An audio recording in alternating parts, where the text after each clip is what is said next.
Әжемнен қалған қуыршақ әкемнің түбіне жетті. Қазақша мистика. Көрерменнен келген хат. Мен 9 жасқа толғанда анам кенеттен қайтыс болды. Анамның қазасы әкеме және маған өте ауыр тиді. Ол кезде мен баламын ғой. Анамның қадірін біле қоймаған кезім. Неге екенін білмеймін, нағашы әжем анамның өлімін әкемнен көретін. Анам ауыр науқастан қайтыс болды. Бірақ әжем ылғи да «Қызым сенің кесіріңнен өлді» деп айтып жатқанын бала болсам да естіп қалыппын. Көп ұзамай қызының артынан әжем де отынелік болды. Оның үйі біздің көшенің бас жағында болатын. Бірде әкем әжемнің үйін реттестіріп, заттарын жинап жүргенде сандығынан әдемі қуыршақ тауып алды.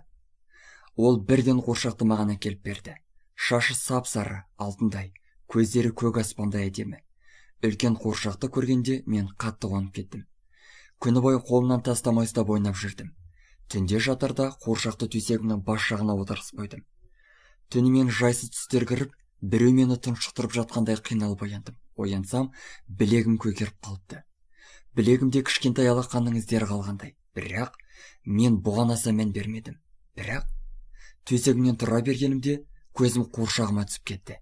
Әлгі қуыршақ маған тесіліп қарап отыр. Тіпті мойны маған қарай бұрылып қалған. Ертесінде түнгі ұйқыға жатарда қуыршағымды төсектен алысырақ, басқа ойыншықтарым тұратын бұрышқа апарып тастадым. Сол түні тағы да түннің қақ ортасында шошып ояндым. Ала көлеңке бөлмеде қара терге малшынып, төсегім су болып кеткен екен. Қарасам, қуыршағым менің қасымда маған тесіліп қарап жатыр. Қуыршақты көре сала қатты шыңғырып жібердім.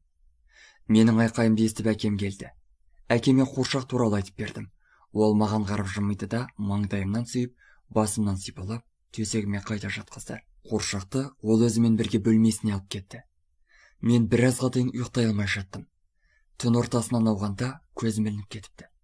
Таңертең тұрып жуынып, шайынып ас бөлмеге барсам, әкем көрінбейді. Әншейінде таң атпай тұрып, маған ас әзірлеп жүретін әкемді іздедім. Оны бөлмесіне кіріп қалсам, толық нұсқасы YouTube-тегі Қызық TV арнасында.